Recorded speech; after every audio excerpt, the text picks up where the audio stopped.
Hey, I'm Gabriela Nieves, and today I'm going to be talking with you in this video about how to set up your environment, like a good studio environment for recording voiceovers, as well as some of the basic equipment that you need to gather if you allow a professional quality, high quality sound for your voiceover so that you can do auditions, submit them, and hopefully get jobs.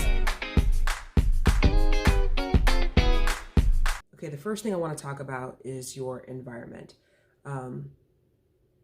I could argue, I think, that your environment is just as important as the actual equipment that you're using.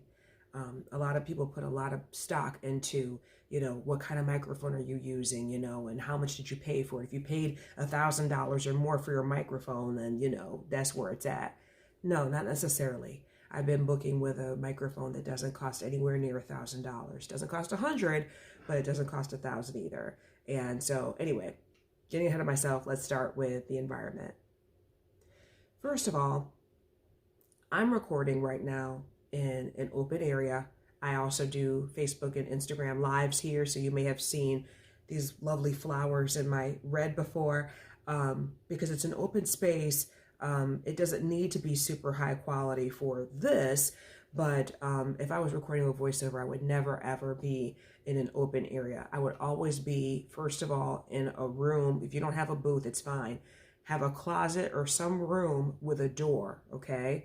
You also want to have in that room lots of soft surfaces that will absorb, okay? That will absorb and deaden the sound.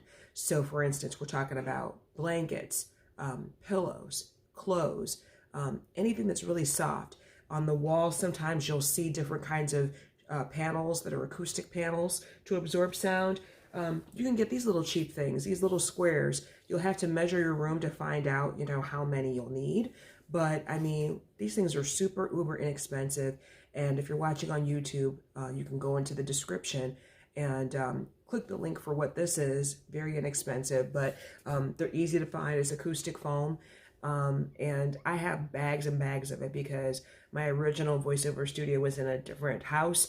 And when I moved to this house is smaller. The closets are smaller. I didn't need as many of those squares. I got a bunch of those squares if you want to buy them from me.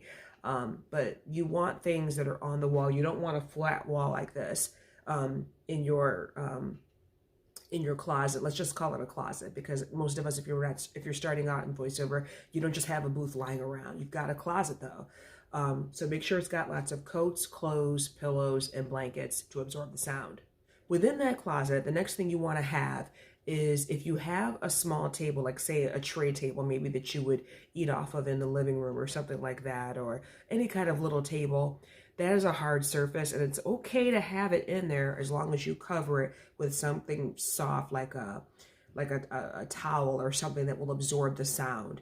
I actually have what's called a boom arm, and the boom arm holds my microphone. I have a microphone that's inside of a shock mount, and then the shock mount is attached to the boom arm. The boom arm is attached to that little table, and that's how I record my voiceovers, in my closet. I also have what's called a preamp. Kind of microphone you want is a large diaphragm condenser microphone. Large diaphragm condenser microphone. And so a Blue Yeti is not going to cut the mustard for voiceovers. I mean, not long term. I suppose if you start out doing that, you can totally get away with it if your environment is good. But what you want to do is have, or work up to having, a microphone that is not connected by a USB, but that is connected by an XLR cable, which is a 3-pinned cable. It runs off of phantom power that travels through the cord. The cord connects from the microphone and down into what's called a preamp. And the preamp that I use is called a Focusrite 2i2. There's one, it's maybe about $100 on Amazon, but you can get one that's even less expensive. That is a Focusrite Solo. Whether it's a 2i2 or a 4 or a 6 or a Solo, whatever, the only differences between those is how many different ports are connected. I can't think right now how many different ports or connections are in the front and back of the box. As much as possible, you want to try to control your environment. So even if you're in a nice closet with all these soft surfaces, you know, life is happening around your house, right? You may have children, you may have pets. Somebody might be cutting the grass outside. Definitely can't control when they're cutting grass or when they're picking up the trash or whatever. Their noises will happen. You know, maybe you live near a place where, you know, an Air Force base is nearby. I've lived near many Air Force bases. Definitely can't control sound that's external to you, but you can try to mitigate it. You could try to record at times when it's quieter in the house. That might mean, especially based on your schedule, you may have, you know, a job all day. You may need to schedule time at night where that's when you do all of your voiceovers and your auditions is, you know, when it's nice and quiet, when no one is running the dishwasher or the washing machine, the dryer. It just so happens that my closet, on the back of my closet is my garage. So if the garage door is opening, I just don't even talk. I just wait till it opens and shuts. And on the other side is the washer and dryer. So if the washer and dryer are going, then most of the time I'm not even going to bother trying to record an audition or anything. Or I've done this too.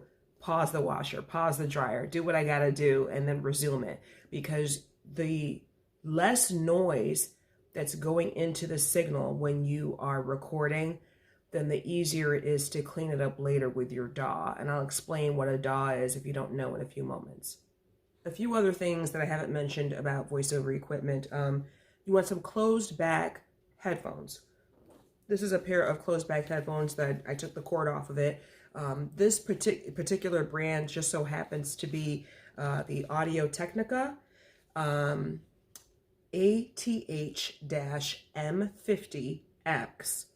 ATH-M50X.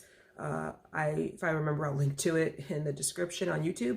And these were a gift to me from my late husband, so I will never get rid of them. Plus, they're my favorite color.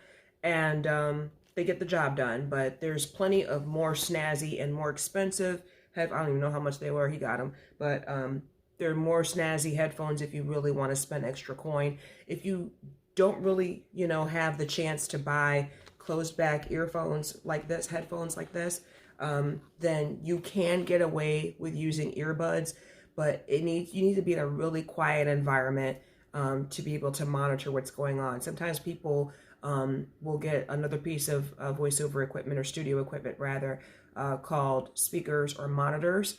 I don't really know a lot about that. I do not own them, but if you're just starting out in voiceover and you're already trying to budget and spend coin where you absolutely need it, speakers and monitors are a low priority as far as equipment is concerned in your studio. What's not a low priority is a pop filter. I pop my P's like nobody's business, and B's and everything else. And I mean, it doesn't matter if I'm in a professional studio, like, you know, out somewhere where they've got like the state-of-the-art equipment or not. That's just something that I do. You can use something called mic technique to like move your head away or position your mouth in such a way that that's not so blatant and there won't be so much editing to do later. But a pop filter is always a good idea when you're doing voiceover, because there's air coming out of your mouth, and I have big lips, maybe that's part of it. When you are saying certain words with P's and B's, you know, air is coming out of your mouth, and depending on the way your head is positioned to the microphone, that sound can be quite annoying. All you have to do is just listen to some podcasts. Just listen to a podcast or two, and you'll know what I'm talking about, because there's a lot of people that, not just me, that pop their P's and B's and they don't edit it very well in post. I like to use a music stand when I'm recording, especially if I'm standing up. I'll talk a little bit more about these different techniques when we talk about auditioning in a later video, but I'll just say that a music stand is basically that thing that the conductor has with their sheet music on it. It's flat, you know, and you can adjust the, you know, to go up and down. It's got 3 legs on the bottom. That's where I set my iPad or my papers when I am reading a script. You want the music stand, if you choose to use one, it's going to be metal, right? You want it to be covered with something like, it could just be fabric from the fabric store, a t-shirt, something soft, because it's a hard surface. Some people keep their laptop or computer inside the studio. Some have it out. Sometimes people have more than one. Depends on, who you're talking to and where their thing is set up and, how cool it is. I personally do have inside my closet a laptop that I'm recording with, but I keep it on the other side of my closet away from my microphone because there's always that fan noise. There are some laptops or maybe some MacBooks that really don't emit much sound, but pretty much every one that I've ever had is noisy. It's like, even if there's just a little bit of noise. So you want to try to keep it further away from the microphone. It's a sound that can easily be edited out, but again, you don't want to introduce too much noise when it's not necessary. Depending on whether I've edited this very well, you may or may not have just heard the heat come on. And that's an example of noises you don't want to hear. I'm near the kitchen, so the fridge is humming. The heater just turned on, Again, this is not an ideal place to be able to record, but that's another great point. If I was recording, I could have at my option to turn off the heater or turn off the AC from running for the period of time that I'm going to be in the closet. It might get extra hot or extra cold depending on how long I'm in there, but again, it's reducing the amount of noise that's coming into my recording that I'll have to fool with or not later. Okay, going to give you a few different microphone recommendations. I have not used all these microphones, but they are good quality brands. I've seen other people that I respect recommend them, so I'm going to go out on a limb and recommend them, and they're all under $300. So the first one is the one that I use. It's a Sennheiser MK4. I believe that there's two versions of this. I believe that there's one that's USB, which we're not doing, right? We're not going to start off with a USB unless we absolutely have to.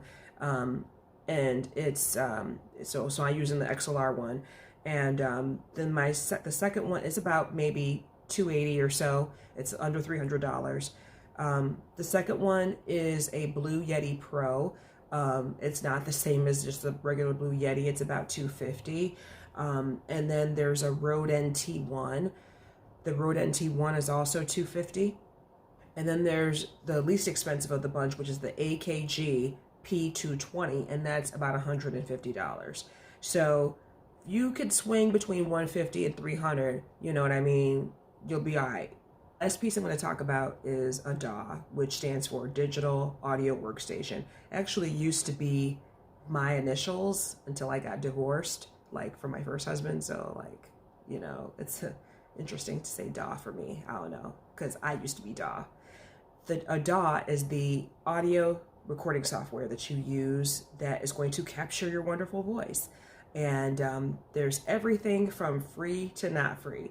I mean, you can start at the bottom where you can actually, and when I say starting at the bottom, I just mean that it's free, not that it's not good quality software, which is Audacity. I think Ocean Audio, that's another one that's free. Studio One is good. I've heard of a lot of these that I haven't necessarily used, so I'm mentioning them all because they all come recommended. Or you could go all the way to the other side and spend lots of coin and lots of time learning something like Pro Tools. Pro Tools is not something you need if you're recording voiceovers and you're not doing anything else really that has to do with audio or video.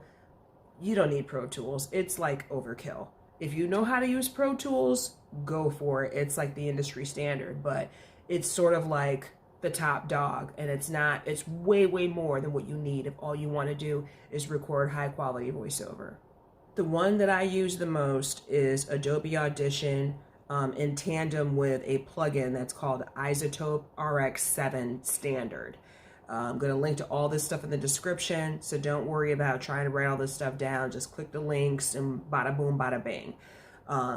There's other ones that I've recommended that are all linked in my voiceover resource guide, which is at bit.ly/Doree voiceover resource. That is free. As long as you give me your email, I give you this information, and it's got all these links as well. So I'm not mentioning every single DAW that there is, or even the ones that I would recommend, because it'll just make this video twice as long as it needs to be. Seriously, there's so many kinds of software out there. So I'm really just going to stick with the ones that I use the most, which is the Audacity, is how I started. Adobe Audition, which is subscription based now. If you can get your hands on a copy prior to 2018, I think when the subscription started, maybe 2017. If you can get a previous copy of that, you're golden. It's still going to work, still going to do what you need it to do. And the Isotope RX7 is a wonderful, wonderful plugin that works in conjunction, that works with Adobe Audition. I hate when people say it works in conjunction with. That's like a double situation. That's like saying, this is my free gift. Well, if it's a gift, isn't it free? Okay, I'm sorry. The wordsmith in me just got a little, We've got Twisted Wave, which you can use on Apple products, Macs, whatever. I'm not really a Mac person. I have an iPad that I'm looking at over here, but yeah, Twisted Wave.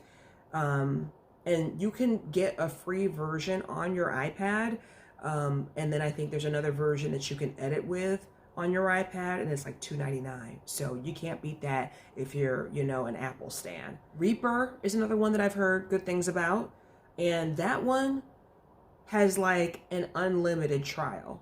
It's a little weird. It's like, I think it's like $60 or something if you pay for it. But if you don't want to pay for it, you could basically have a trial version of Reaper forever. That's what I've heard. No matter which DAW you decide to use, you are going to have to take some time to learn it. There's going to be a learning curve no matter what. With the Pro Tools, you're just asking for it. I'm just telling you, like, that's way too much for what you need with what we're talking about right here. But any of the other ones that I mentioned, you're still going to have to take some time and learn them. There's lots of tutorials on Facebook and YouTube that you can, kind of try to work things out with, as well as the online help. I actually am a technical writer by day, and I write online help. I don't know that all online help is useful, so take that with a grain of salt. My point is just that you're going to have to take the time to learn how to do this thing. You're not going to be cranking out auditions and then hiring people. You're not even making money, and you're going to go and spend money to hire people for every audition that you do. Like, that just doesn't even make sense that somebody would be available for you to be able to, at your beck and call, edit auditions and get them out the door in a timely fashion. Because most auditions, when you get them, whether it's from an agent or using an online casting site or however you're getting your auditions, they pretty much want them within 24 hours. It's rare that you get 2, 3, 4 days to submit an audition. It's just not the world we live in. People want things fast. They want them now. So you're going to have to learn how to use this software. Take your time. Don't beat yourself up. Ask questions in Facebook groups. I have another video where I talk about networking on social media, and Facebook groups are a great way to be able to get tips from other voice actors.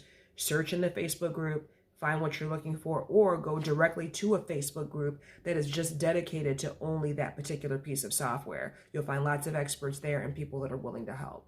So that's all for now. This video is long enough, like all of them, right?